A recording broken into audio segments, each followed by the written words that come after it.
Shalom, Parashat Dvarim, elle commence avec des sous-entendus que Moshe Rabbeinu fait à Béni Israël concernant tous les endroits qu'ils ont énervé à Kadosh Baruch Hu. אלה הדברים אשר דיבר משה אל כל ישראל בעבר הירדן, במדבר, בערבה, מול סוף, בין פרן, תופל וחרן וחצרות ודי זהב, etc.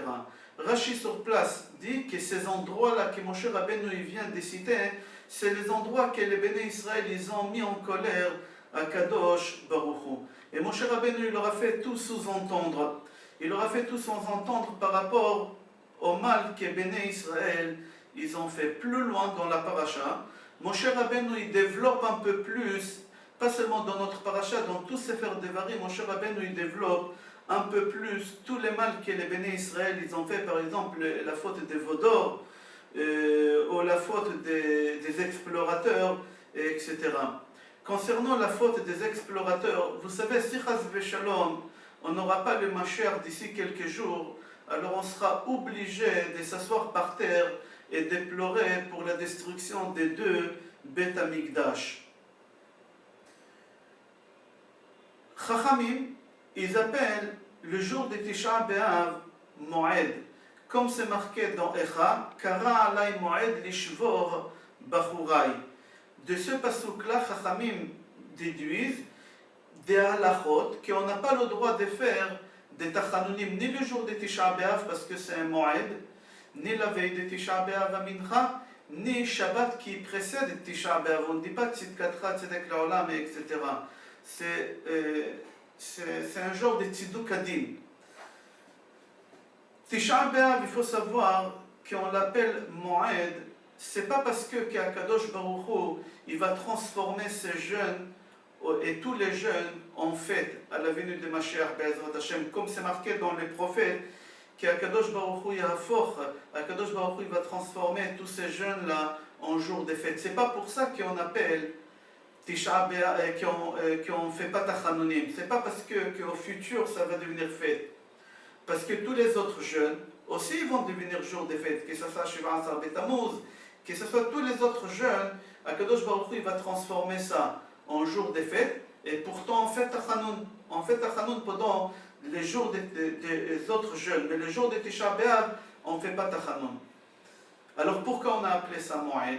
Alors Moed, ça ne veut pas dire seulement fête. C'est vrai quand on fait Kiddush, pour les fêtes on dit Ele Moadé Hashem Mikra Kodesh, mais le mot Moed, ça veut dire temps, un temps. Ele Moadé Hashem, c'est le temps des fêtes de Akadosh Baruch Hu, d'accord? Et les Moadé, ici Tisha B'Av on l'appelle Moed, mais le temps de faire quoi? Comme les fêtes c'est le temps d'être joyeux, ici c'est le temps de pleurer. Alors Tisha B'Av on l'a appelé Moed, pourquoi? Tout simplement que c'est une date pour pleurer, tout simplement. Donc Kohelet, Shlomo HaMelech dit que chaque chose dans la vie, il a un temps pour le faire. Et l'ifkot, ve'et l'ismoach, il y a un moment de pleurer, un moment d'être joyeux. Il y a des moments pour chaque chose. Et la ledet, ve'et l'amut, il y a un moment de faire naître quelqu'un, il y a un moment d'enterrer quelqu'un. Et la ta'at, ve'et l'akor natua, il y a un moment qu'on doit planter, et il y a un moment qu'on doit arracher quelque chose qui est planté. Il y a un moment, la rogue ve'et l'irpo, il y a un moment qu'on doit guérir quelqu'un, et il y a un moment qu'on doit tuer quelqu'un, etc., etc. Rashi, sur place là-bas, il explique le mot ait lifkot. Il y a un moment pour pleurer, et il y a un moment qu'il faut être joyeux. Rashi, sur place, il dit, un moment pour pleurer, c'est Tisha B'Av. Mais le Targum dit, un moment pour pleurer, c'est un moment qu'on se trouve dans un enterrement, où on perd quelqu'un de la famille Chas v'Shalom, alors c'est un moment de pleurer. Comme ça le Targum sur place.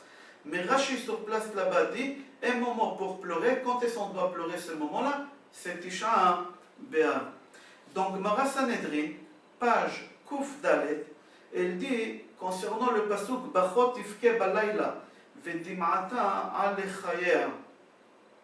Là-bas la Gemara elle pose une question, pourquoi c'est marqué Bachot Tifke? Deux fois on répète le mot pleurer, Bachot Tifke. Et après c'est marqué Balayla, le soir. Alors la Gemara, la première question qu'elle demande, Amar Rava Amar Rabbi Yochanan, Al-Mash Tepriot, pourquoi deux fois c'est marqué pleurer, pleurer? Ils répondent, Echad al-Migdash Rishon, Echad al-Migdash Sheni. Le premier pleur, ça concerne la première destruction des Beth Amikdash, et le deuxième pleur, ça concerne la deuxième destruction des Beth Amikdash. La Gemara, elle pose une question après, pourquoi c'est marqué Balayla? Pourquoi on doit pleurer la nuit?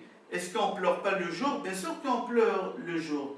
Là-bas, la Gemara a dit Al iske laila. On pleure à Tisha B'Av concernant les pleurs qu'on a pleuré le soir, la nuit. Quand est-ce qu'on a pleuré la nuit? C'était le jour que les Meraglim, que les explorateurs, ils sont revenus. Ils ont dit au béni Israël qu'il n'y a pas Eretz Israël, Eretz Ochelet Yoshveh, etc., etc. Alors les Juifs, ils ont pleuré toute la nuit. On va expliquer tout à l'heure les Midrashim, comment ils ont pleuré. Ils ont tous pleuré pendant toute la nuit. C'était quelle nuit? C'était Tisha B'Av.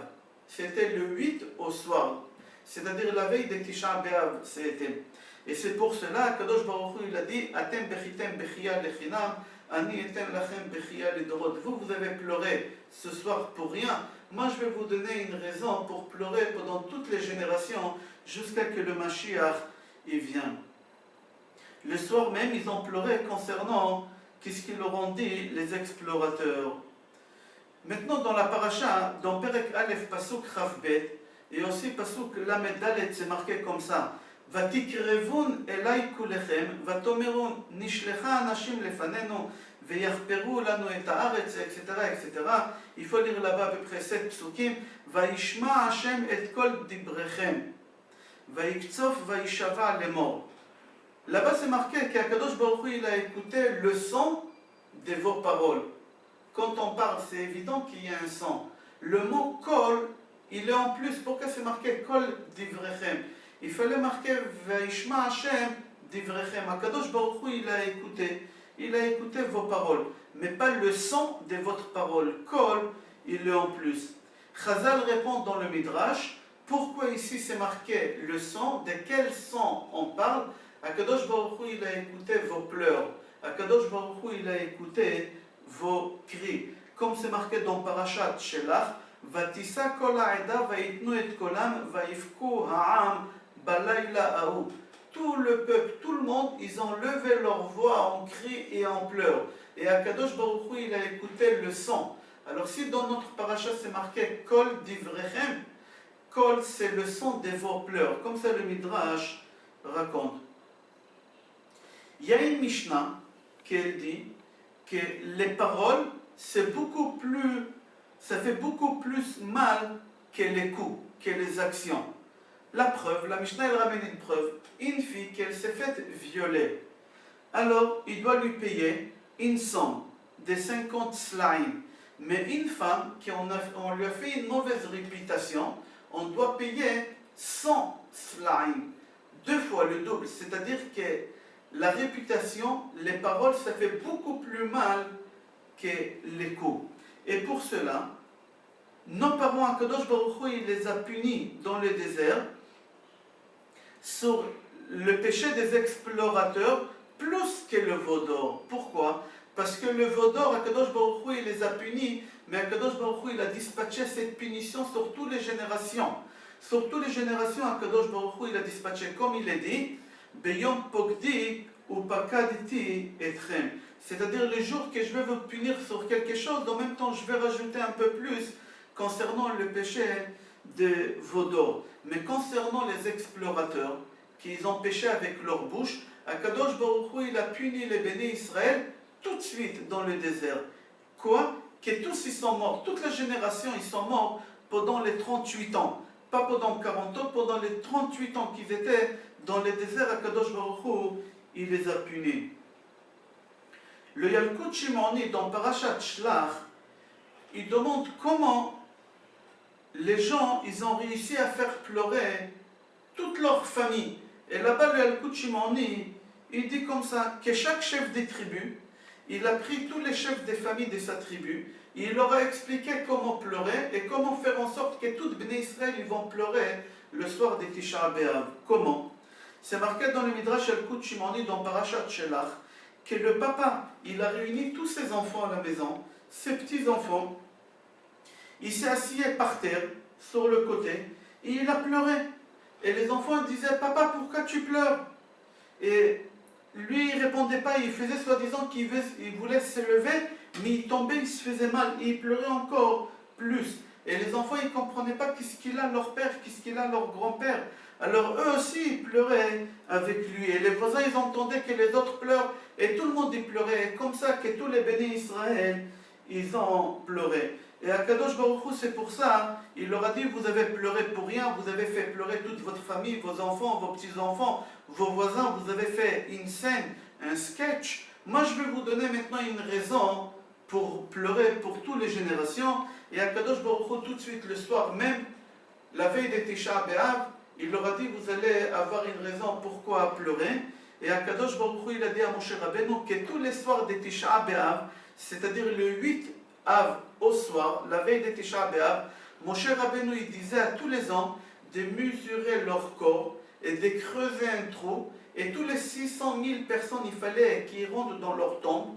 Ils s'allongeaient là-bas. Ils étaient sûrs et certains qu'ils ne vont pas se lever parce qu'il fallait que 15 000 meurent. C'est-à-dire les 600 000, vous les divisez sur 40 ans, ça fait 15 000 et quelques personnes qu'il fallait qu'ils meurent tous les ans.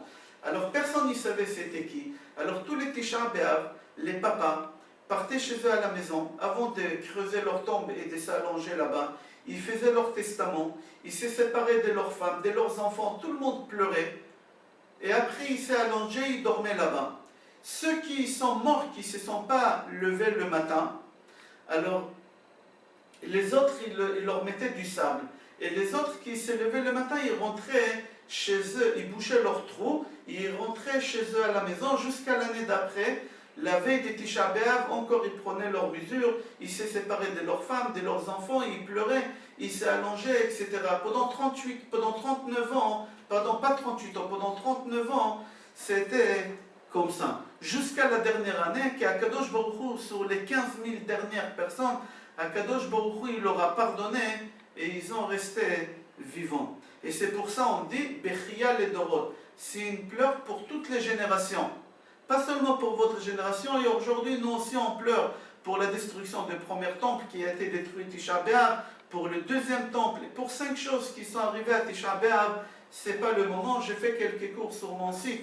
Il y a à peu près 8 cours sur Tisha B'Av qui s'est développé là-bas en détail. Chazal raconte que au moment que les bénis Israël ils ont sorti en exil à la destruction de Beth Amikdash, au moment qu'ils ont arrivé devant Nehar Perat, ils ont dit Al Neharot Bavel, Sham Yashavnu Gam Bachinu Bezochrenu et Tzion. Pourquoi ils ont dit ça Al Neharot Bavel, Sham Yashavnu? Qu'est-ce qui s'est passé là-bas?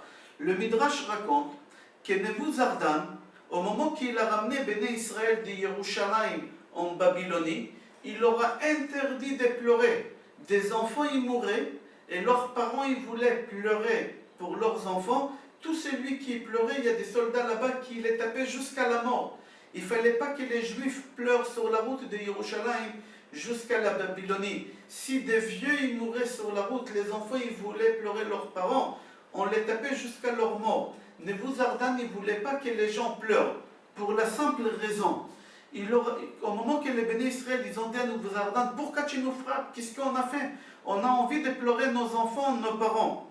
Il leur a dit, je ne veux pas que vous pleurez, parce que votre Dieu, il est miséricorde. Si vous allez pleurer, il aura de la pitié pour vous, et il va vous ramener en Israël. Et moi, je ne veux pas que vous retournez à Yerushalayim. Je veux que vous allez arriver jusqu'à Babylonie, et là-bas, vous allez pleurer.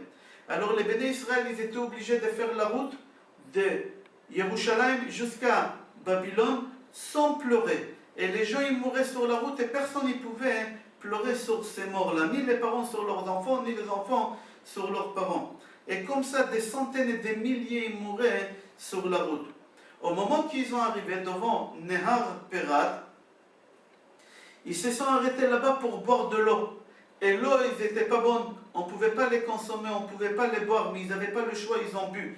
Et il y a encore quelques milliers de personnes qui sont morts sur le fleuve des Pérates. Pour cela, David Amelech dit Al Neharot Bavel, Sham Yashavnu Gam Bachinu, Bezochrenu et Tzion. Sham Yashavnu Gam Bachinu. C'est-à-dire quoi, Yashavnu Bachinu? On a pleuré pour deux personnes. On a pleuré pour les personnes qui sont mortes sur la route de Yerushalayim à la Babylonie, et on pleure aussi pour les personnes qui sont mortes sur le fleuve des Pérates, parce qu'ils ont bu de l'eau qu'il ne fallait pas boire. Au moment que les bénis Israël ils sont arrivés à Babel, on voit qu'ils pouvaient pleurer. Il leur a donné le droit de pleurer. Et les bénis Israël ils ont compris que s'il leur donne l'autorisation de pleurer, ils ne vont plus jamais quitter la Babylonie. Ils ont pleuré encore pour une troisième raison. La première raison, c'était les gens qui sont morts sur la route de Yerushalayim à Babel, les gens qui ont bu de l'eau, et la troisième raison qu'ils ont pleuré à Narod Babel, parce qu'ils ont compris qu'ils ne peuvent pas sortir de Babel pour retourner en Israël. Il y a un midrash extraordinaire qui est rapporté dans Sefer Ta'ama Dikra de Rav Chaim Kanievski Shlita. Écoutez, ça fait peur. Là-bas, il raconte Rav Kanievski Shlita que Yirmiyahu, Jérémie le prophète, et Nebuchadnezzar, au moment qu'ils étaient petits, 9 ans, 10 ans, ils habitaient dans le même quartier, c'était des voisins des quartiers, c'était des amis, ils avaient le même âge. Le Midrash raconte que Nebuchadnezzar, quand il était petit, il était Ani venivze vebazoui. Ani, c'était un pauvre. Nivze, bazoui. C'était pas quelqu'un qu'on pouvait le respecter, il n'avait aucun honneur, il n'avait aucune dignité, ce bonhomme-là. Il était jeune, il était pauvre, c'était en NSDF, il vivait presque dans la rue. Au moment qu'ils étaient petits, Yirmiyahu et Nebuchadnezzar, un jour Yirmiyahu, le prophète, rencontre Nebuchadnezzar, son ami. Ils avaient 9 ans, 10 ans. Et Nebuchadnezzar dit à Yirmiyahu, Mi iten ve'aiti melech al kol ha'olam kulo. Qui me donne cette chance pour que je puisse un jour être le roi du monde? Pour un pauvre, pour quelqu'un qui n'a rien de quoi, il avait une vision extraordinaire. En hébreu, on dit Ayulo Hasagot, il avait des envies, il avait des désirs que personne ne peut imaginer. Ça dépassait déjà les gens qui étaient plus ou moins normaux. Un pauvre comme ça, un clochard comme ça, qui avait des visions de conquérir le monde et de commander et d'être roi sur le monde, comme ça il lui a dit. Yirmiyahu, le prophète, il lui demande, et si tu vas devenir roi sur le monde, tu feras quoi? Tu vas faire quoi si tu vas devenir? Amarlo, il lui a dit, Haïti Baal Yerushalayim vesoref et Bet Hamikdash. Ni plus ni moins, je serais venu sur Yerushalayim et j'aurais détruit Yerushalayim et j'aurais brûlé le Bet Hamikdash. Veoreg et Kulam, et j'aurais tué tous les juifs qui habitent là-bas. Et ceux que j'aurais pas tués, je l'aurais fait exiler en prison. C'est-à-dire, si vous voyez, il rêve d'être roi sur le monde, pas pour avoir de l'argent, pas pour avoir des honneurs. Pourquoi? Pour détruire Yerushalayim ou pour brûler le Bet Hamikdash. Ni plus ni moins, c'est ça ce qu'il a voulu, devenir roi pour détruire Yerushalayim et le Bet Hamikdash. Yirmiyahu, il a vu par sa prophétie, déjà depuis qu'il était petit, il avait des visions. Et dans sa vision, il a vu que ces paroles à lui qu'il vient de dire, ils vont se réaliser. Yirmiyahu, Jérémie, il avait peur. Alors Yirmiyahu, il a dit, regarde, on est copains, je peux te demander quelque chose par rapport à ce que tu es en train de rêver? Il lui a dit quoi? Il lui a dit, Tenli et Yerushalayim vekach et Eretz Israël. Il lui a dit, donne-moi Jérusalem, prends pour toi Israël. Tout Israël prend la Yerushalayim, donne-la moi. Je ne veux pas, viens, on va partager, on est copains. Viens, on va partager. Il lui a dit, non, je ne te donnerai pas Yerushalayim. Je prends Yerushalayim et Eretz Israël. Amar lo ten li tinokot shel bet Rabban. Il lui a dit, oh, donne-moi alors les enfants, n'y tue pas les enfants, ceux qui étudient la Torah. Il lui a dit non. Il lui a dit, alors qu'est-ce que tu me donnes? On est copains quand même, viens, on va partager quelque chose. Tu prends Yerushalayim, tu prends Israël, tu prends les enfants, tu prends tout. Donne-moi quelque chose, on est copains, viens, on va partager. Nebuchadnezzar, il lui a dit, les jours que je vais brûler Yerushalayim, si tu pourras arriver avant que je commence à brûler Yerushalayim, tout ce que tu pourras faire sortir de Yerushalayim, ça sera pour toi. Voilà, c'est la seule chose que je vais te donner. Quelques années après, les choses se sont réalisées. Au moment que Nebuchadnezzar il a brûlé Yerushalayim, Irmiyahu, il n'était pas à Yerushalayim, il ne savait pas. Il était à Anatot, dans une ville. Il est parti, Akadosh Baruch Hu, il a envoyé à Anatot exprès. Akadosh Baruch Hu, il a trompé Irmiyahu, si on peut dire. Il a envoyé à Anatot pour acheter les champs de Hananel, son oncle. Il est parti là-bas pour acheter. Et au moment qu'il a fini de faire cette transaction, il a voulu revenir vite à Yerushalayim. Et sur la route pour y aller à Yerushalayim, il a vu la fumée. Il a cru que Béné Israël, ils ont fait tchouva, ils sont en train de faire des sacrifices et tout. Mais au moment qu'il s'est approché vraiment vers Yerushalayim, il a vu que la ville elle a été détruite et le Beth Amikdash il est en train de brûler. Il a commencé à courir avant que la nuit tombe parce que Nebuchadnezzar il lui a promis, si tu arrives à temps, tu pourras sauver tout ce que tu peux et ça sera pour toi. Mais malheureusement, Nebuchadnezzar il est arrivé en retard à Yerushalayim. Yerushalayim a été brûlé et il a été détruit. Le Midrash dit qu'en réalité, c'est pas Nebuchadnezzar qui l'a détruit Yerushalayim et c'est pas lui qui l'a brûlé le Beth Amikdash. Akadosh Baruch Hu, il a envoyé 4 anges. Chaque ange il avait du feu dans sa main, une torche du feu dans la main. Et ils ont parti dans les 4 coins des Beth Amikdash et ils ont allumé le feu. C'est pas Nebuchadnezzar qui l'a brûlé le Beth Amikdash, c'est Akadosh Baruch Hu qui l'a envoyé les malachim, qu'ils étaient invisibles. Et Nebuchadnezzar il a cru que c'est lui qui l'a détruit le Beth Amikdash. C'est lui qui l'a brûlé le Beth Amikdash. Pourquoi Akadosh Baruch Hu il a fait ça? Parce que Akadosh Baruch Hu il n'a pas voulu que Nebuchadnezzar se dise c'est moi que j'ai détruit, c'est moi j'ai brûlé, c'est moi que j'ai tout fait.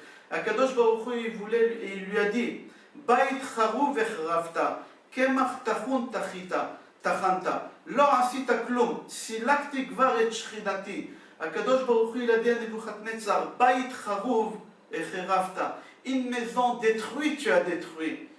Kemach tachun tachanta, de la farine qu'elle a été déjà broyée tu as broyé.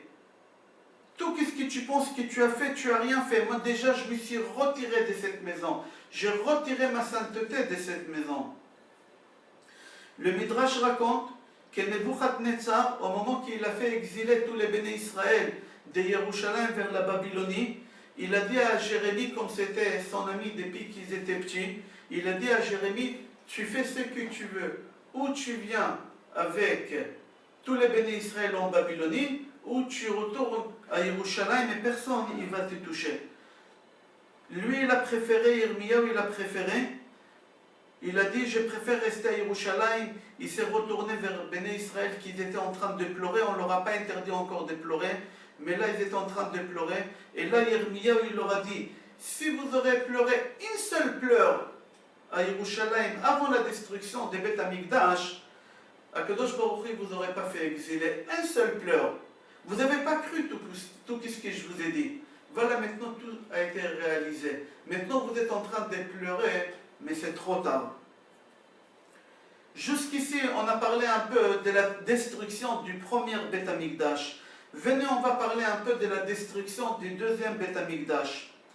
Chachamim dans le Midrash, Echa Perek Aleph Pasuk Chavdalet disent Amar Rabbi Shimon Bar Yochai, Amar HaKadosh Baruch Hu l'Israël. Rabbi Shimon Bar Yochai dit qu'Akadosh Baruch Hu il a dit au Béné Israël Atem bechitem bechia shel tiflut, tifku bechia shel mamash. Vous avez pleuré une pleure pour des bêtises, moi je vais vous donner une pleure avec une raison. Avec une raison vous allez pleurer.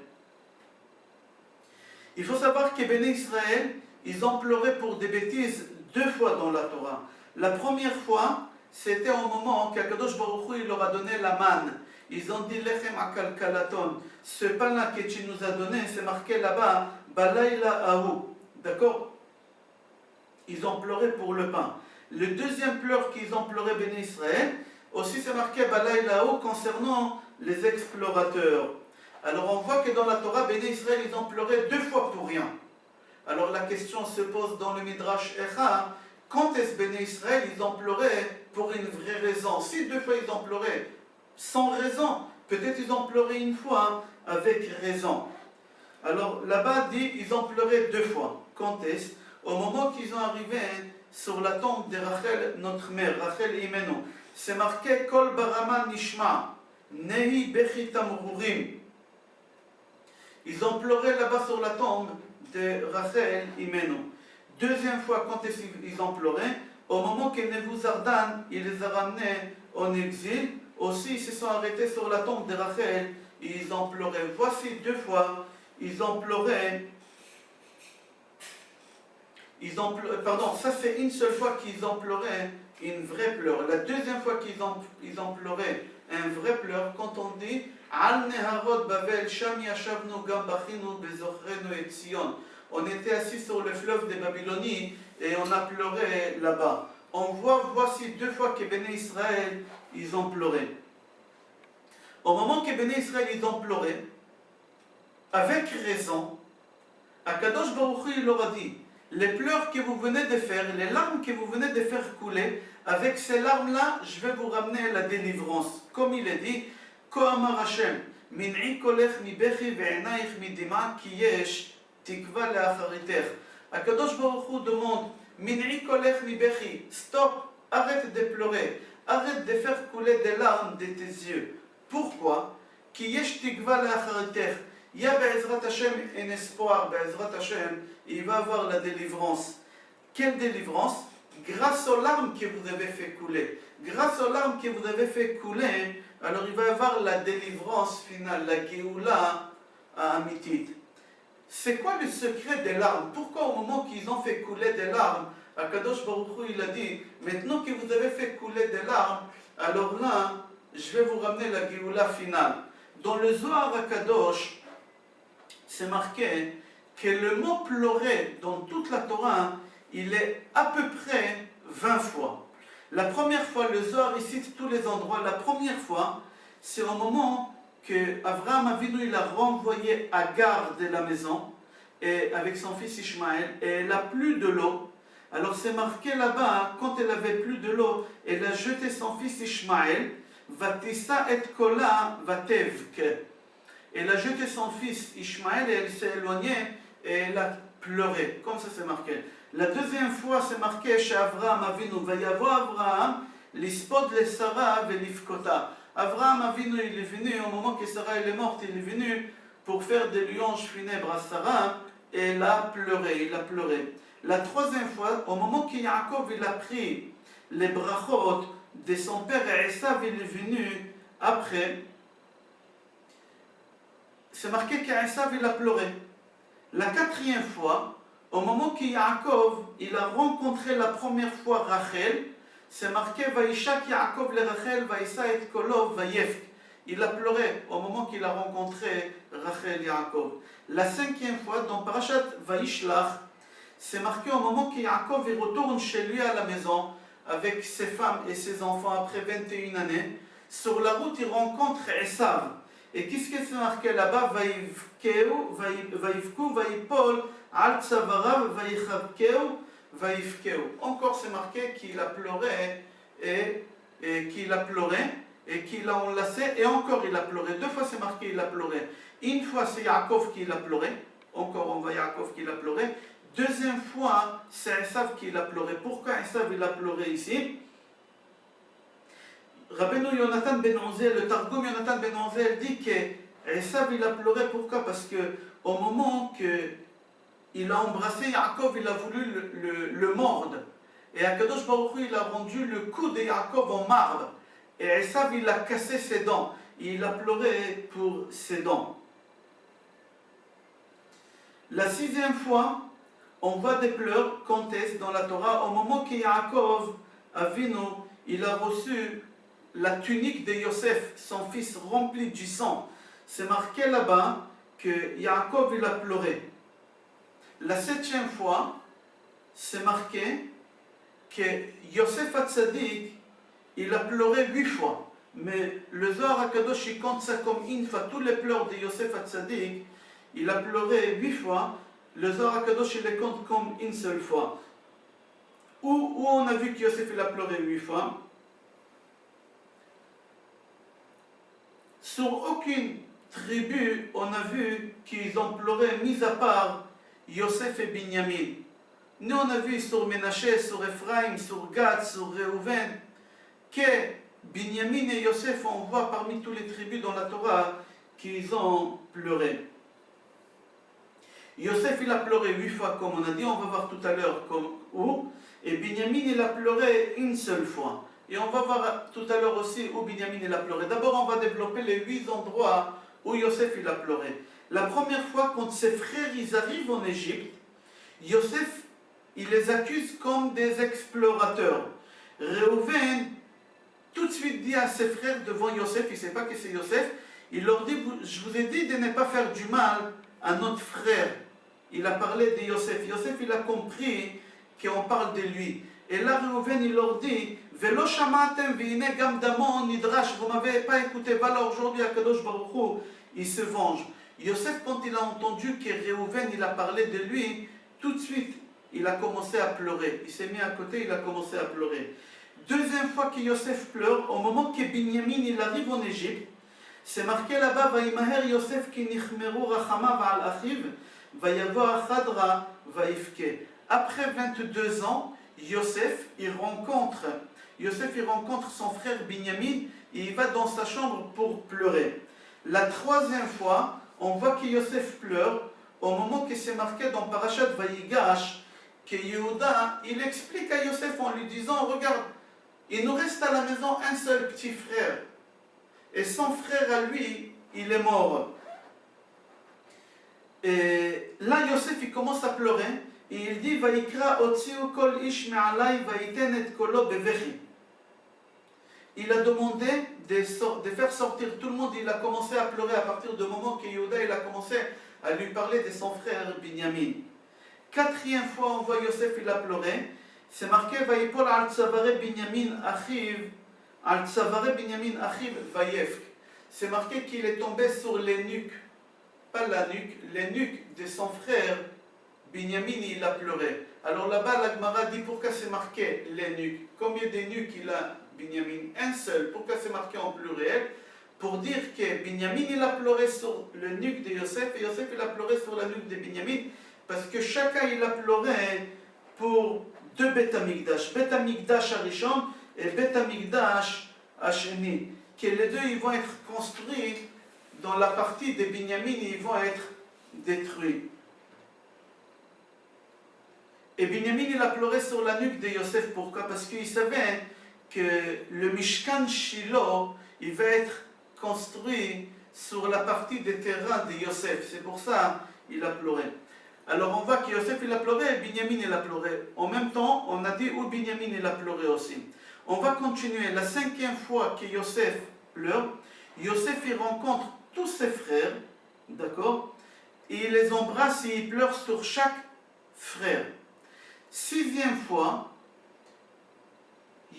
Yosef, il envoie ses frères ramener leur père. Il leur dit, allez ramener votre père.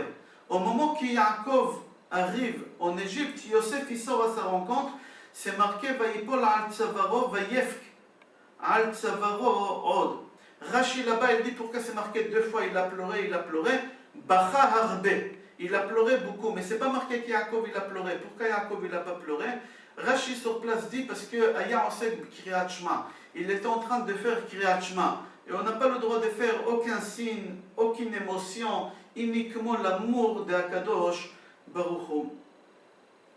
La septième fois que Yosef pleure, Yaakov Avinu meurt.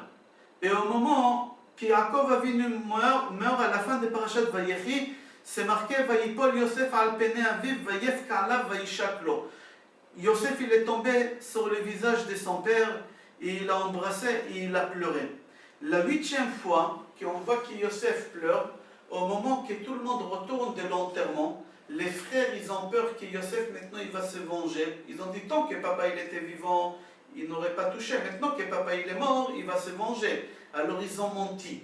Au moment que Yosef, il a vu qu'ils ont menti parce qu'ils ont peur de lui, alors, Vayef ki Yosef bedabera melav. Yosef, il a commencé à pleurer. Ici, on a cité les 8 endroits où Yosef il a pleuré, le seul endroit où Binyamin il a pleuré. Tous ces pleurs-là, ils ne sont pas compréhensibles. Pourquoi? Parce qu'on voit tout le temps Yosef pleure, et ses frères jamais pleurent. Pourquoi les frères jamais ils pleurent? C'est bizarre. Si parce que tu veux dire que lui, il a vu dans sa vision que les deux Beth Amikdash vont être détruits, alors il a pleuré pour ça, et eux, ils n'ont pas vu, eux aussi, ils étaient des tzadikim. Qu'est-ce qu'ils voyaient Yosef? Eux aussi, ils ont vu que le Beth Amikdash va être détruit. Alors pourquoi ils n'ont pas pleuré? Seulement, il y a ici quelque chose de très important que Chachamim ils veulent nous enseigner. Dans Sefer HaYashar, c'est marqué comment les frères de Yosef, ils ont jeté leur frère Yosef dans le trou.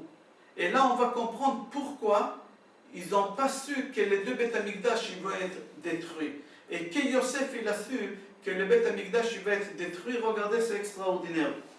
Au moment qu'ils ont jeté Yosef, c'est rapporté dans Sefer HaYashar, au moment qu'ils ont jeté Yosef dans le trou, Yosef il crie, et il leur dit, Me'asiti lachem ou mechatati, qu'est-ce que je vous ai fait? Quelle erreur que j'ai fait? Et il leur dit en criant, Alo anochi atzmechem ou psarchem, je suis du même sang, de même chair que vous. Votre père Yaakov, c'est mon père. Et pourquoi vous faites la même chose? On a le même père. Comment vous allez aller voir votre père, notre père Yaakov, comment vous allez avoir le visage de lui parler, de le regarder?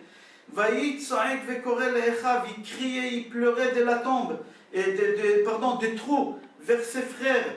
Vayomer, il a commencé à citer les noms de ses frères un par un, il a commencé à dire Yehuda, Reuven, Shimon, Lévi, Echai. Il a cité Yehuda, Reuven, Shimon et Lévi, mes frères. C'est Una, Mimarchekim Asher Samtaoti, faites-moi sortir de ces trous-là où vous m'avez mis, où vous m'avez jeté. Où est Pene Hashem ve Yaakov Avi? Craignez un peu Dieu, craignez un peu notre père Yaakov. Ve'im chatati lifnechem, allo bene Avraham, Yitzhak ve Yaakov atem. Peut-être j'ai fait une erreur, peut-être j'ai fait une bêtise, j'aurais dû pas faire ces choses-là. Mais on est quand même les enfants d'Abraham, Yitzhak et Yaakov. On vient des familles ils ont de la pitié pour les autres et de la pitié pour moi. Faites-moi sortir d'ici.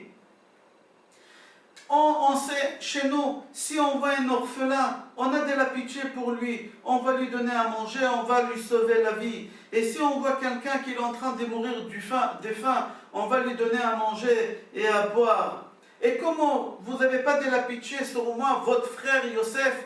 Sur les étrangers, vous avez de la pitié, et moi, votre frère Yosef, qu'on est de la même chair et du même sang, et vous n'avez pas de la pitié sur moi. Vayomer Yosef,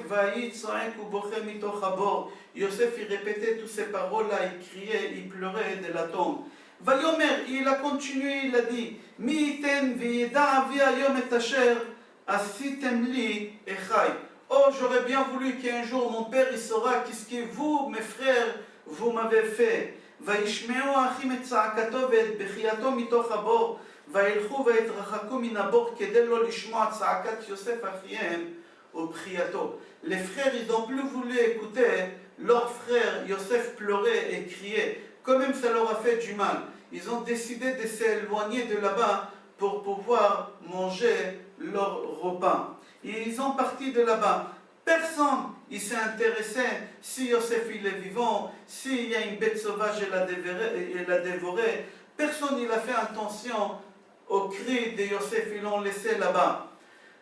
Ils se sont éloignés. Entre-temps, il y a des nomades, Ishmaélim, des Ismaéliens, des nomades, ils font sortir Yosef du trou. Ils vont le vendre. Et là, Yosef il arrive en Égypte.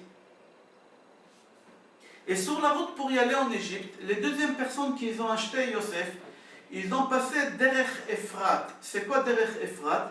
Yikevurat Rachel, ils ont passé devant la tombe de sa maman, la maman de Yosef, Rachel. Vayagia Yosef ad kever imo, Yosef il est arrivé devant la tombe de sa mère. Vayimaher vayarotz Yosef el kever imo, Yosef il a couru vite vers la tombe de sa mère. Vaïpol ala kever vaïfke. Il est tombé sur la tombe de sa mère, il a commencé à pleurer. Vaïtsaak al kever imo, il a commencé à crier sur la tombe de sa mère. Vayomer, en disant, Imi, Imi, maman, maman, Yoladti, toi tu m'as fait naître, tu m'as ramené dans ce monde-là. Koumi uri et benech, lève-toi et regarde la souffrance de ton fils. Regarde comment on m'a vendu comme un esclave et personne n'a de la pitié sur moi. Koumi uri uri ve'habiti elav. Maman, lève-toi, lève-toi maman et regarde-moi, regarde la souffrance que j'ai. Regarde les larmes qui coulent sur mes joues, regarde-moi ça.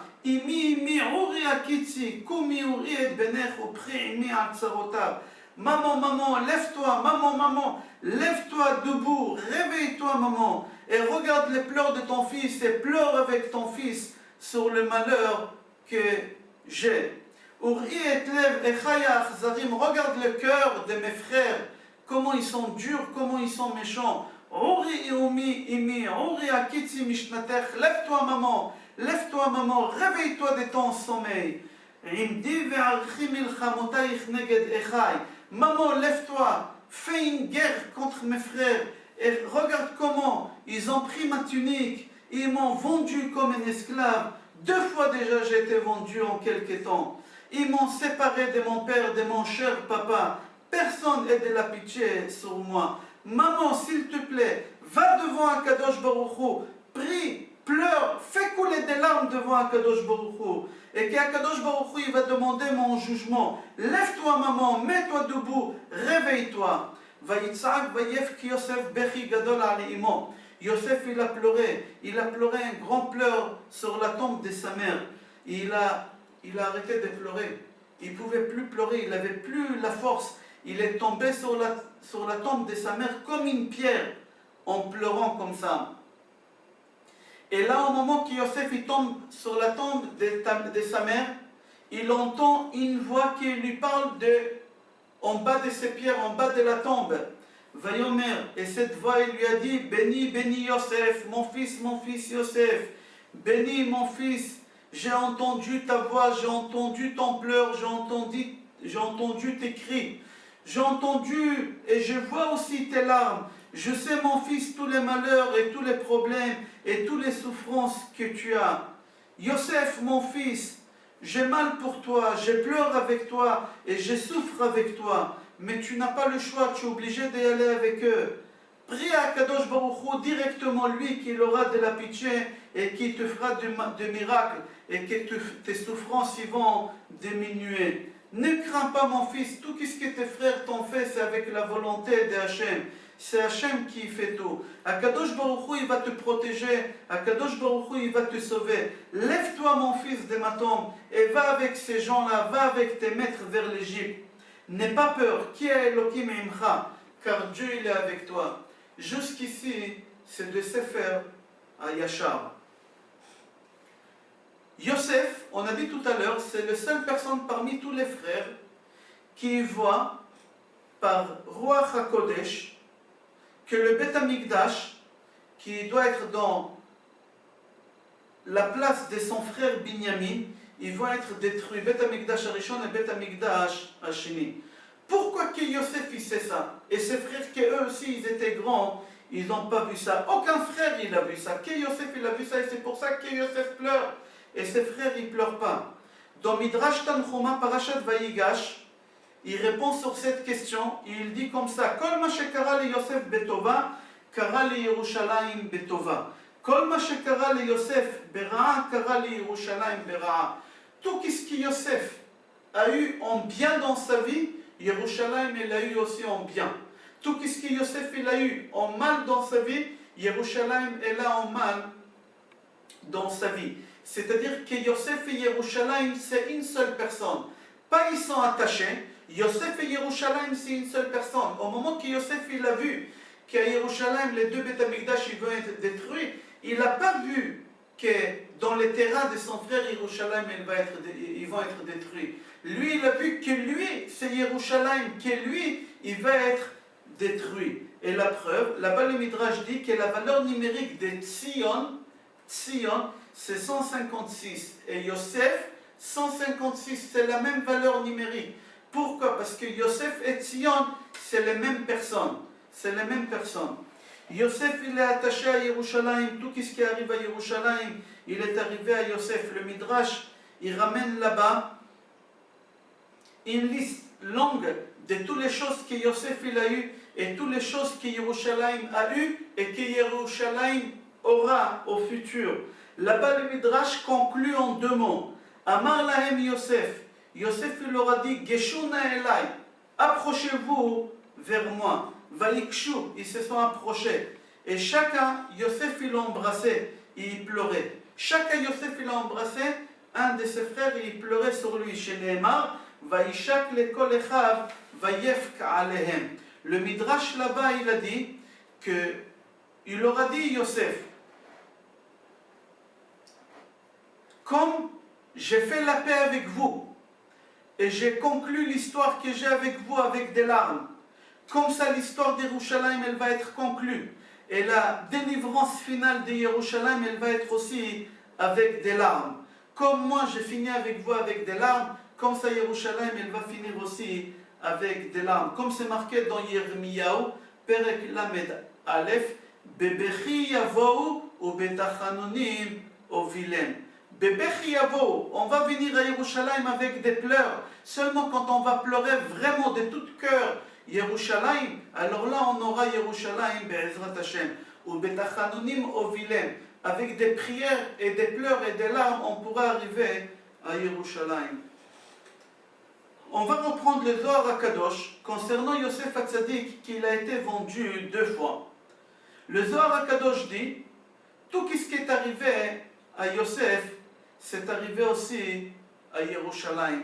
Yosef, il a été vendu 2 fois. Le Beth Amikdash, il a été brûlé et détruit 2 fois. La Gemara Avodah Zara dit que le premier temple, il a été détruit à cause des 3 péchés. Gilui Arayot, Shfichut Damim et Avodah Zara. Le deuxième temple, il a été détruit. Pourquoi? À cause de la haine gratuite. C'est-à-dire le premier temple, il a été détruit à cause des 3 péchés. Et on a pu réparer ces 3 péchés en 70 ans. Après 70 ans, on a reconstruit le deuxième Beth Amikdash. Là, le deuxième Beth Amikdash, il a été détruit à cause d'un seul péché. Un seul, la haine.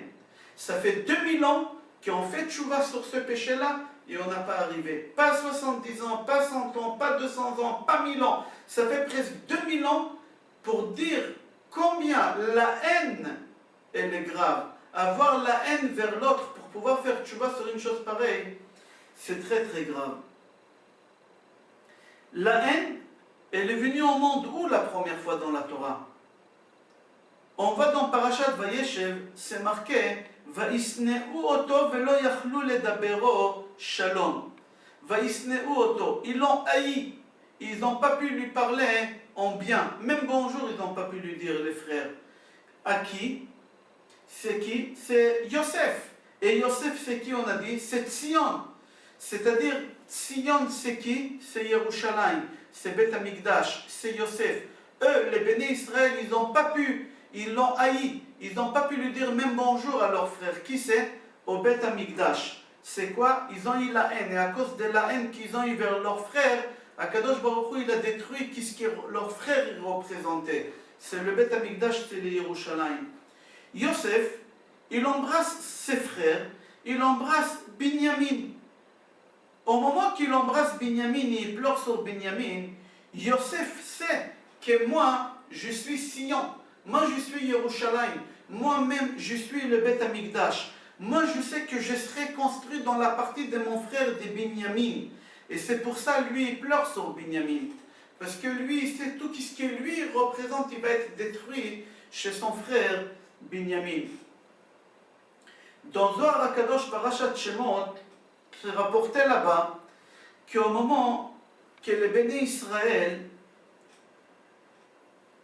avaient la haine entre eux, au moment de la destruction du deuxième temple, là, Kadosh Baruch Hu, il a décidé de détruire le deuxième temple. Pourquoi? Qu'est-ce qui s'est passé? comme eux, ils avaient la haine entre eux à l'époque du deuxième temple, d'accord? Et là, Kadosh Baruch Hu, ça a fait réveiller là-bas dans les cieux la haine que les frères de Yosef, ils ont eue vers lui. Même qu'ils ont étudié la Torah, même qu'ils étaient érudits dans la Torah à l'époque du deuxième Beth Amikdash, mais la haine gratuite, c'est plus fort que tout. Akadosh Baruch Hu, il ne leur a pas pardonné. Akadosh Baruch Hu, il leur a dit, ça rappelle la haine que vous avez entre vous maintenant, ça rappelle la haine que les frères ils ont eue vers Yosef. Yosef, ça me rappelle toutes les larmes qu'il a fait couler Yosef au moment qu'il était dans la tombe et au moment qu'il était dans le trou que ses frères ils l'ont mis. Maintenant, il faudra que vous payiez pour toutes ces larmes-là. Et là, Kadosh Baruch Hu, il leur a dit, je vais détruire Yosef, je vais détruire Sion, je vais détruire Yerushalayim, je vais détruire le Beth Amikdash. Si vous allez poser la question aujourd'hui, à chaque juif, pourquoi le Beth Amikdash il a été détruit? Tout le monde ils vont te dire Al-Kamsa ou Bar Kamsa. C'est une Gemara très connue.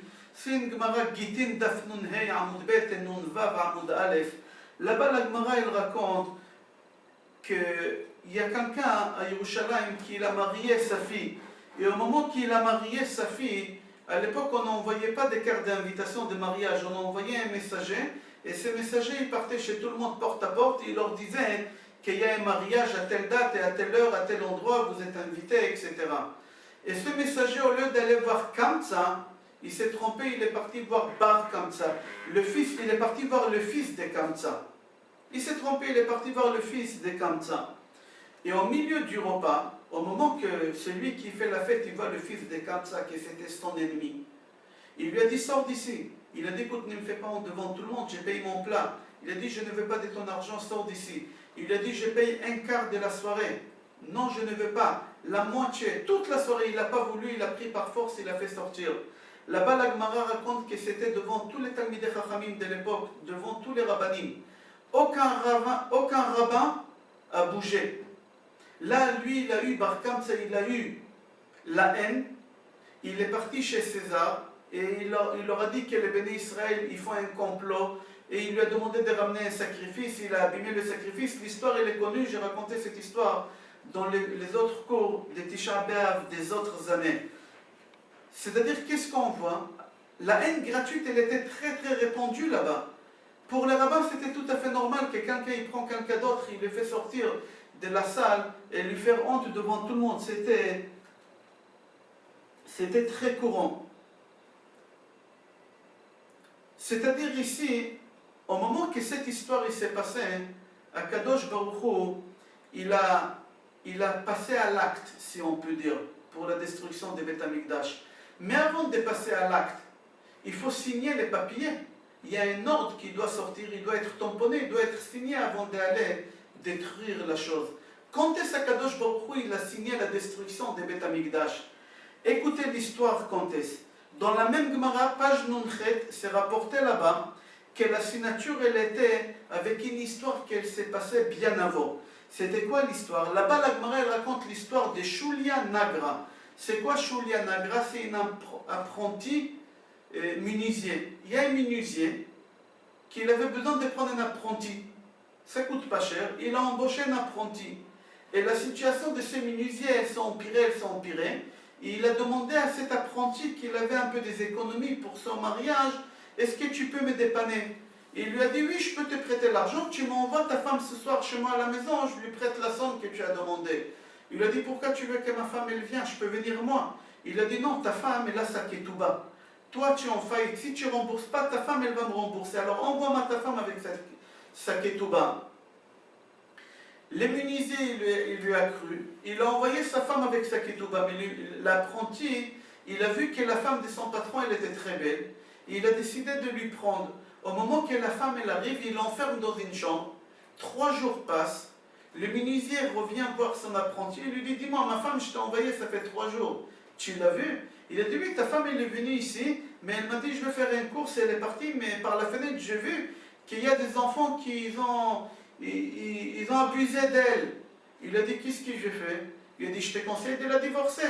Il a dit, mais comment je vais la divorcer? Sa ketouba, elle est élevée, il faut lui payer. Il a dit, je vais te prêter pour divorcer ta femme, c'est quoi le problème? Et il lui a prêté, il a divorcé sa femme, et là, l'apprenti, il pouvait épouser la femme de son patron. Il a épousé la femme de son patron.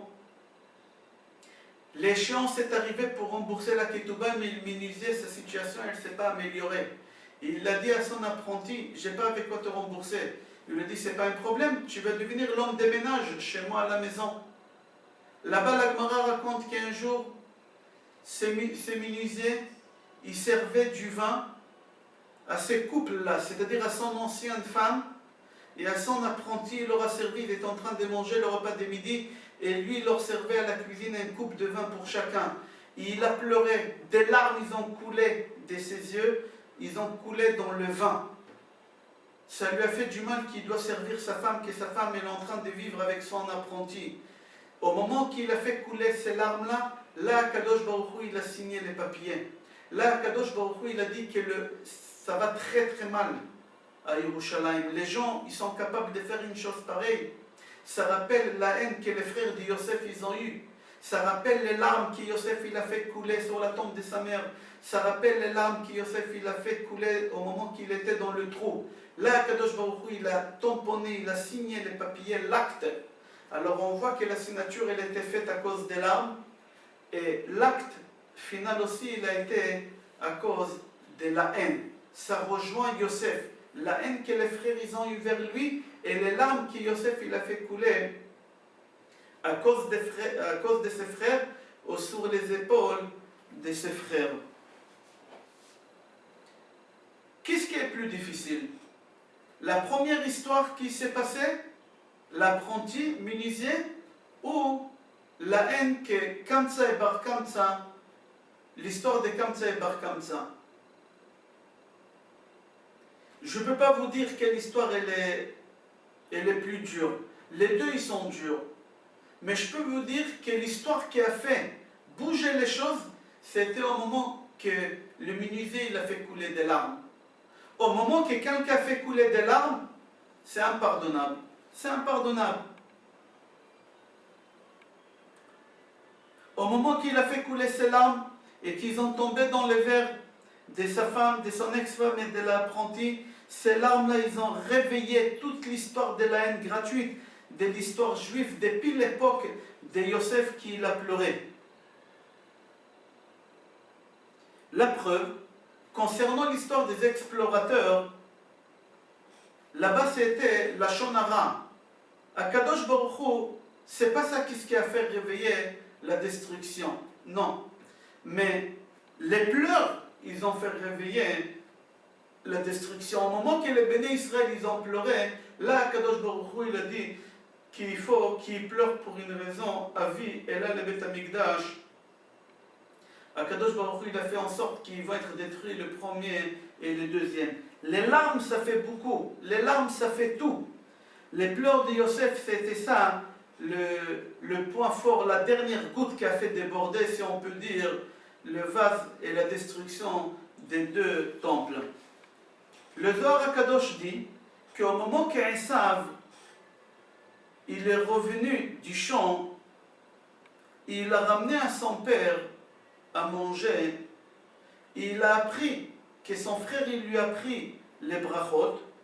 Alors Esav il a dit à son père, papa, une seule bénédiction que tu as, c'est tout qu'est-ce que tu as? Tu as donné à mon frère la seule bénédiction que tu as. Barecheni gam ani avi, papa bénis-moi moi aussi. Esav il a crié, il a pleuré, et il a fait couler des larmes. 2 larmes et demie, c'est marqué dans le Midrash. C'est les 3e larmes qu'on a compté tout à l'heure au début du cours que le Zohar, il a cité les 20 larmes qu'il y a dans la Torah, le 3e c'était Esav qu'il a fait. Le Zohar HaKadosh dit que comme la destruction des Beth Amikdash il a été fait à cause des larmes, pour que le Beth Amikdash soit construit Be'ezrat Hashem Bekarov Mamash, il faut que les Juifs pleurent, il faut que les Juifs font couler des larmes, il faut que les larmes coulent chez les Juifs pour que le 3e Beth Amikdash soit construit et la délivrance finale va arriver. On pose la question sur le Zohar HaKadosh, pourquoi que 3 personnes on voit qu'ils ont pleuré énormément dans la Torah? Yosef, Binyamin et Rachel, leur mère. Ses mamans et ses 2 enfants, c'est eux qui ont pleuré le plus dans la Torah. Le Rambam dit que Yaakov, il n'a pas voulu envoyer Binyamin. Il n'a pas voulu envoyer Binyamin. Pourquoi? Yaakov, il leur a dit Aten yeda'atem ki shetaim yaldali ishti.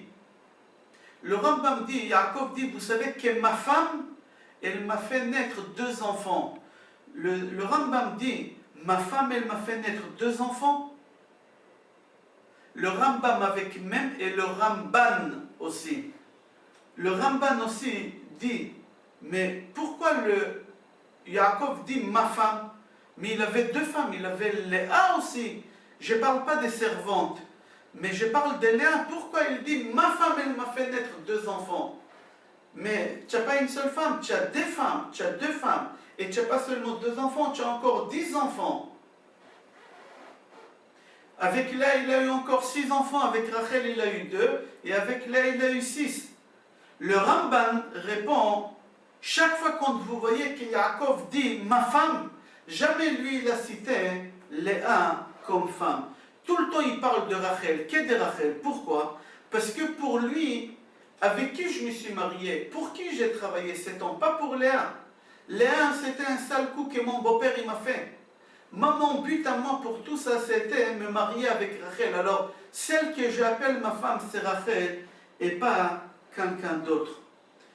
Au moment que la Torah cite les enfants de Yaakov, seulement pour les enfants de Rachel, c'est marqué dans la Torah, voici les enfants de Rachel, la femme de Yaakov. Sur Léa, ce n'est pas marqué la femme de Yaakov. Pourquoi tout ce que je viens de dire? On va comprendre.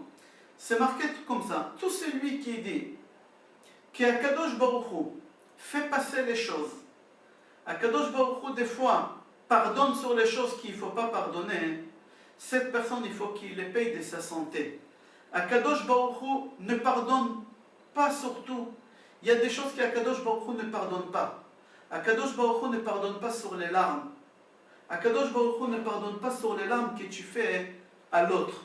Akadosh Baruch Hu il est patient, ça oui. Akadosh Baruch Hu il est patient, il attend que tu fasses tchouva. La preuve, c'est marqué que Esav il a pleuré. Akadosh Baruch Hu il n'a pas puni tout de suite Yaakov. Akadosh Baruch Hu il a payé Yaakov 1000 ans après sur les pleurs d'Esav. Ou chez Mordechai. Chez Mordechai c'est marqué dans la Megillah, Vayetze Mordechai lirchov ha'ir, Vayitzak tze'aka gedola umara.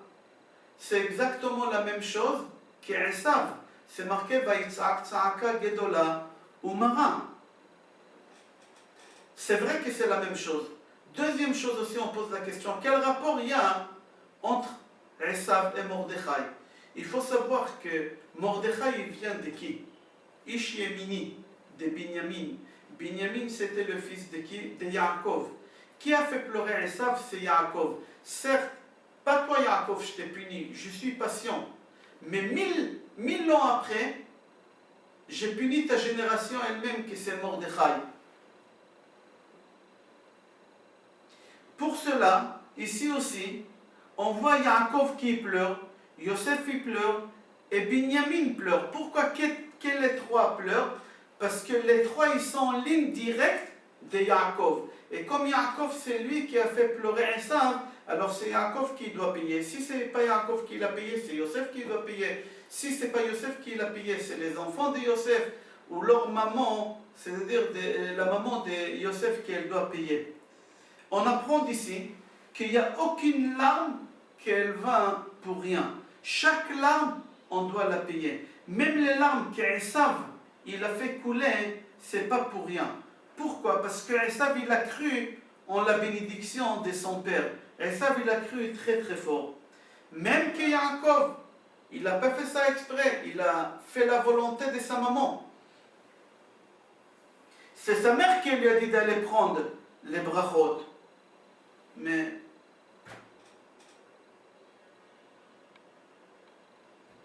qu'il a fait, qu'est-ce que sa mère elle lui a dit, il était obligé de payer. Il a fait couler des larmes. Le Navi, Yirmiyahu, il marque comme ça. Bachot ifke balayla. Le Midrash dit que Béné Israël, ils ont dit au prophète Yirmiyahu, viens on fait un accord entre nous. Bachot ifke balayla, bachot ifke, ils ont pleuré 2 pleurs. On a expliqué pourquoi un pleure pour premier Beth Amikdash, deuxième pleure pour deuxième Beth Amikdash, un pleure parce qu'au moment qu'ils ont sorti de Yerushalayim jusqu'à Babylone, ils n'ont pas pu pleurer, et un pleure au moment qu'ils se sont arrêtés sur Nehar Perat, ils ont bu là-bas de l'eau, ils sont morts. Mais Balayla, pourquoi c'est marqué Balayla? Ils ont dit à Yirmiyahu Balayla le soir. Pourquoi? Est-ce qu'on ne pleure pas le jour? Alors il faut savoir, c'est marqué comme ça. Amrou Béné Israël la Navi. Béné Israël, ils ont dit au prophète Yirmiyahu, viens on fait un contrat entre nous, on va faire un accord entre nous. Toi, tu as le droit de pleurer, nous on n'a pas le droit de pleurer. Si on pleure, Nebuzaradan il nous frappe, il nous tue. On n'a pas le droit de pleurer. Toi tu peux pleurer, alors toi tu vas pleurer dans la journée. D'accord? Mais nous on va pleurer dans la nuit. Nous on va pleurer dans la nuit, personne ne nous va pleurer, on va pleurer dans notre lit. Le Midrash dit, et c'est comme ça qu'ils ont fait. Yirmiyahu il pleurait le jour et eux ils pleuraient la nuit. Dans le livre Siach Tzadik, c'est marqué, c'est vrai que les goïms, ils n'ont pas donné le droit aux juifs de pleurer. Pourquoi? Parce que s'ils vont pleurer, Akadosh Baruch Hu, il aura de la pitié sur eux, il va les ramener à Yerushalayim. Et les goïms, ils n'ont pas voulu que les juifs retournent à Yerushalayim, c'est vrai. Mais l'accord qu'ils ont fait passer avec Yirmiyahu, qui lui va pleurer le jour et eux ils vont pleurer la nuit, c'est un accord bizarre. Est-ce que le pleur, on peut le commander avec un bouton? Toi tu pleures de 2h à 4h, moi je pleure de 4h à 6h, lui il pleure de 6h à 8h. C'est pas possible, c'est pas avec on n'appuie pas sur un bouton et on pleure. Qu'est-ce qui s'est passé ici? Comment l'accord ils ont fait? Dans le livre Lev Eliyahu, il répond sur ça. Il ramène un livre qui s'appelle Torah Ta'ola de Rama, Rabbi Moshe Isserlich. Il raconte là-bas que Platon, le philosophe grec, il a rencontré le prophète Yirmiyahu, qu'il était assis sur Yerushalayim, sur les pierres de Yerushalayim, il était assis sur les pierres de Yerushalayim qui étaient détruites. Et il pleurait. Et Platon, il a demandé à Jérémie le prophète 2 questions. Il lui a dit, toi, Jérémie, un des plus sages de peuple juif, tu pleures sur des pierres et sur des bois. C'est quoi les pierres et les bois? C'est rien du tout. Qu'est-ce que tu pleures sur les pierres et les bois? Il faut pleurer sur quelque chose. Qu'il faut pleurer sur ça, il ne faut pas pleurer. Deuxième question, il lui a dit, tu pleures sur la destruction des Beth Amikdash. Ça y est, le Beth Amikdash il a été détruit, ça ne sert à rien de continuer à pleurer. Pourquoi tu continues à pleurer? Ça y est, c'est fait. Yirmiyahu, il a répondu à ce philosophe. Il lui a dit, certainement dans ta vie, tu as eu beaucoup de questions difficiles, que tu n'as pas trouvé les réponses. Pose-les-moi et je vais te répondre sur toutes tes questions. Platon, tout de suite, il a commencé à lui poser toutes les questions, et Yirmiyahu, il commençait à lui répondre de tac au tac. Une sagesse extraordinaire. Et le philosophe dit à Yirmiyahu, quelle sagesse extraordinaire. Et là, Platon, il lui dit, je vais te répondre sur tes questions. Tu vois ma sagesse à moi? Tu sais d'où j'ai puisé ces sagesses-là?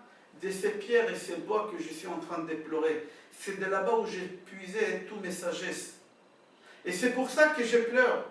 Je pleure sur cet endroit, sur ces pierres-là, sur ces bois-là qui m'ont apporté toutes ces choses-là, tous ces biens ils m'ont apporté. Et maintenant ils ne sont plus là, je pleure pour ça. C'est bien sûr qu'il faut pleurer. Personne n'y pourra comprendre. Personne n'y pourra comprendre pourquoi on pleure sur la destruction des Beth Amikdash des milliers d'années après. Et surtout un goy. Et surtout un goy.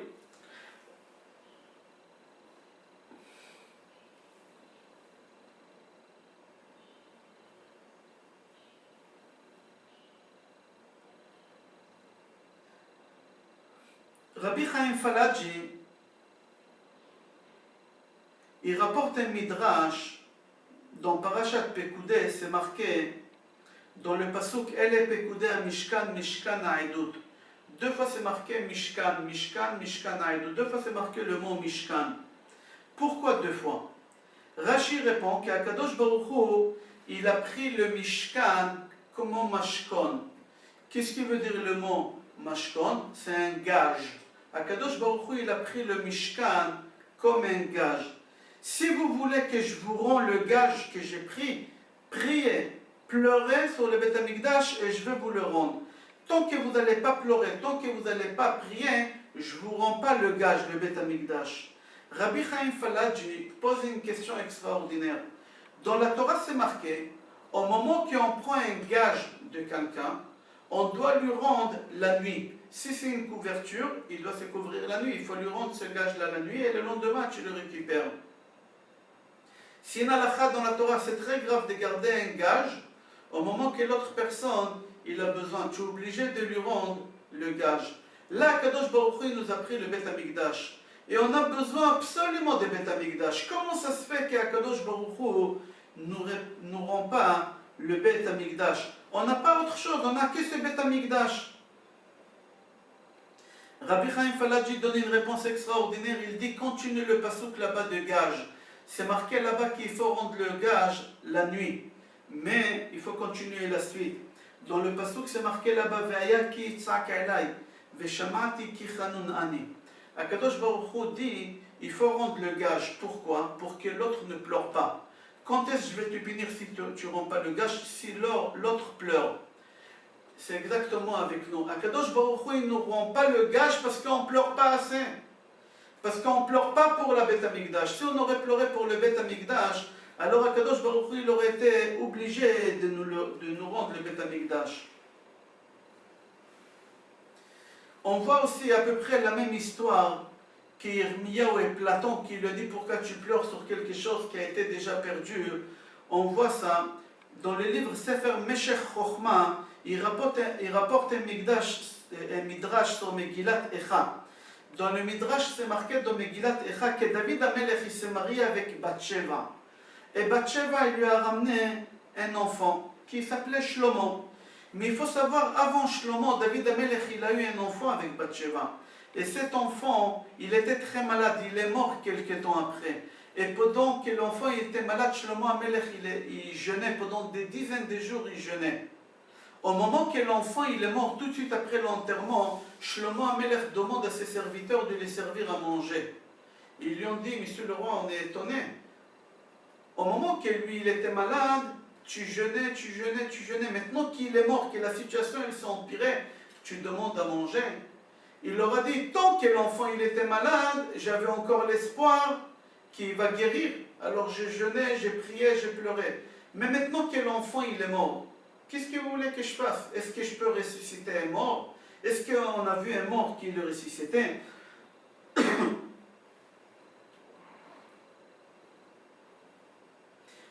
Dans le livre Meshech Chochma, il pose une question. Il dit, quand même, c'est difficile qu'est-ce qu'il a fait Shlomo Amelech. D'accord, tu peux rien faire pour ton fils, mais quand même, tu fais un repas tout de suite après. Attends un peu, tout de suite après, tu fais un repas comme ça, on dirait que tu n'as rien perdu.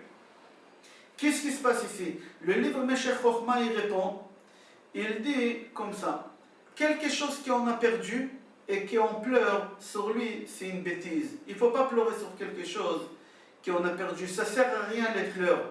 Ça ne servira à rien, ça ne ramènera pas. C'est vrai qu'on doit pleurer pour avoir des espoirs. C'est vrai qu'on doit pleurer pour vider notre cœur, pour vider ce point-là. Mais après qu'on a vidé notre cœur, c'est comme ça c'est marqué dans le Ramban. Le Ramban il dit à partir du moment qu'on a libéré, qu'est-ce qu'on avait ici, ça ne sert à rien de pleurer. Et c'est ici qu'est-ce qu'il a dit exactement Shlomo Amelech. Shlomo Amelech il a dit ça ne sert à rien de pleurer. Pourquoi je pleure après qu'il est mort? Pourquoi je ne vais pas manger? On apprend ça de qui? On apprend ça des Midrash qu'il est rapporté dans Bereshit. Qui c'est la première personne qui a pleuré au monde? Tout à l'heure, on a cité toutes les personnes au début du cours, on a cité toutes les personnes qui ont pleuré Qu'est-ce que le Zohar il a rapporté, c'était des êtres humains. Mais là, la première personne qui a pleuré dans le monde, ce n'était pas les êtres humains, c'était qui? Dans la Torah, c'est marqué que, et c'est rapporté, pardon, dans le Midrash, c'est rapporté que le deuxième jour, l'eau, les eaux, ils ont pleuré. Pourquoi ils ont pleuré? Parce qu'Akadosh Baruch Hu, il a séparé les eaux de haut et les eaux des bas. Alors les eaux des bas, ils ont pleuré, ils ont dit à Akadosh Baruch Hu, nous on veut être près de toi, pourquoi tu nous as séparés, pourquoi tu nous as éloignés? Et l'eau, elle commençait à sauter, il a essayé de monter vers le ciel. Elle a commencé à sauter, ils ont pensé ils ont cru qu'ils vont arriver. Akadosh Baruch Hu leur a dit, parce que vous pleurez, je vais vous récompenser. Vous allez rester en bas, mais je vais vous récompenser. Vous allez être très très proche de moi. Ou dans le Beth Amikdash. Dans le Beth Amikdash, on voit à Sukkot, on fait Simchat Bet HaShoeva. Mitzvat Nisuch HaMaim, c'est avec l'eau. On va puiser l'eau et on ramène l'eau et on fait avec ça une fête. Et à part ça, chaque sacrifice qu'on fait, on doit ramener du sel dans le sacrifice. Pourquoi du sel? Parce que le sel, il vient de l'eau. On sèche l'eau et ça devient du sel. Pourquoi on voit l'eau et le sel qui sont tellement présents dans les sacrifices au Beth Amikdash? Parce que l'eau, ils ont coulé des larmes, ils ont dit à Kadosh Baruch Hu, on veut être près de toi. À Kadosh Baruch Hu, il leur a dit, vous allez être près de moi au Beth Amikdash en bas. C'est-à-dire au moment qu'on pleure, à Kadosh Baruch Hu, toujours, il répond, il ne nous laisse pas comme ça. On va finir en racontant une histoire, ça va prendre 5 minutes. On va raconter une histoire, une vraie histoire qui s'est passée. Qu'un jour, il y a un grand admor. Il a écrit des livres importants, on ne va pas citer son nom, un grand admor. C'est une histoire il y a à peu près 80 ans. Il recevait des gens pour leur conseiller, pour leur donner une bénédiction. Et les gens qui faisaient l'accueil, il y a un banquier qui était très connu, qui avait plusieurs agences de banque à lui, qui devait rentrer. Et après lui, il y a un juif simple aussi qui devait rentrer. Le banquier rentre, il reste 10 minutes, il sort, il s'en va. Tout de suite après, le bonhomme simple, il rentre chez le Admor, il pleure. Il dit au Admor, j'ai 2 filles, j'ai du mal à les marier, et je ne trouve pas de khatanim, j'ai un peu d'argent de côté. Le banquier qui était chez vous là il y a 2 minutes, j'ai de l'argent, des économies chez lui à la banque. Le Admor, il lui dit, tu as de l'argent chez ces banquiers? Il lui a dit oui. Le Admor, il lui dit, va retirer tout de suite tes économies. Le bonhomme, il s'est posé une question. Il a dit, c'est bizarre, pourquoi? Mais si le Admor dit qu'il faut que je retire mes économies, il est parti à la banque. Il a demandé de retirer toutes ses économies. C'était une grande somme, la banque, ils n'avaient pas, il fallait lui donner en plusieurs fois. Au moment qu'il a retiré toutes ses économies, un vendredi, il va faire ses courses. Il voit devant la banque plein de gens qui manifestent dans une des agences. Il leur a dit qu'est-ce qui se passe. Ils l'ont dit, il a fait faillite le banquier et on veut réclamer notre argent, mais il a fait faillite. Alors le bonhomme, il a réfléchi, il a dit ce rabbin là, le Admor, oh c'est un escroc, oh c'est un prophète. C'est un escroc peut-être. Le banquier lui a dit qu'il est en train de faire faillite. Et il est venu, il m'a vendu la mèche, et c'est pas beau, qu'est-ce qu'il a fait? Oh, c'est un prophète, il ne savait pas. Et voilà qu'est-ce qui s'est passé. Tout de suite, il est rentré chez lui à la maison. Il a pris 10% de tout l'argent qu'il a pu prendre de la banque. Il est parti chez l'Admor, il lui a donné cette somme. L'Admor, il lui a dit, c'est quoi ça? Il lui a dit, parce que grâce à toi, tu m'as donné ces secrets-là. Il a dit, quel secret? De quoi tu parles? Il a dit, le banquier, il a fait faillite. Il a dit, quoi? Le banquier, il a fait faillite? Il a commencé à pleurer. Il a dit au Admor, quoi, tu ne savais pas? Il a dit, non, je ne savais pas. Il a dit, alors pourquoi tu m'as dit de retirer l'argent? Il a dit, pour la simple raison, lui, il est venu me demander des bénédictions pour sa santé. Lui, ça fait 40 ans qu'il vient me voir, il me demande des bénédictions pour ses affaires, ses affaires, ses affaires. Là, il est venu me demander une bénédiction pour ses affaires et pour sa santé. Au moment que je lui donnais une bénédiction pour sa santé, au moment qu'il s'est levé pour sortir, je lui dis, tu n'as pas besoin de bénédiction pour tes affaires. Il m'a dit, j'ai pris tous les jours que le Mashiach il vient. Il ne m'a pas dit que les affaires vont mal. Il m'a dit, j'ai pris que le Mashiach vient. Moi, j'ai déduit de sa réponse, c'est un banquier qui a une vie extraordinaire, qu'il n'a pas besoin que le Mashiach vienne. Il demande que le Mashiach vienne, c'est-à-dire que les affaires ils vont mal. Et c'est pour ça que je t'avais dit d'aller chercher ton argent, mais moi je ne savais pas. jusqu'ici l'histoire. De cette histoire, on apprend que quoi? Que tant que la personne n'a pas besoin que le Mashiach vienne, tant qu'il n'a pas besoin que le Mashiach vienne, alors il ne prie pas, il ne pleure pas. Mais celui qui a besoin que le Mashiach vienne parce qu'il a des problèmes de santé, des parnassas, de famille, etc., il pleure, il veut le Mashiach. Et ça, c'est une erreur. Tout le monde, ils doivent pleurer et couler des larmes pour la venue de Mashiach, mais pas pour notre bien-être. Pour le bien-être de Akadosh Baruch Hu, parce qu'Akadosh Baruch Hu, il n'a pas de maison, il n'a pas de tronc, il n'a pas de chaise, il n'a rien du tout. Et on doit demander que le Mashiach il vient pour qu'Akadosh Baruch Hu, il aura sa maison, il aura tout son confort qu'il faut. Je vous souhaite bracha ve'atzlacha et qu'on aura Be'ezrat Hashem le mérite d'avoir la construction des Beth Amikdash Bekarov Mamash dans quelques jours, c'est Tisha B'Av. On prie à Kadosh Baruch Hu Be'ezrat Hashem qu'on n'aura pas besoin de s'asseoir par terre et déplorer la destruction des Beth Amikdash. Seulement qu'on va se retrouver tous à Yerushalayim, à Benouya, Be'ezrat Hashem, avec le troisième Beth Amikdash et la Geoula Shlema Bekarov Mamash Kol Tov.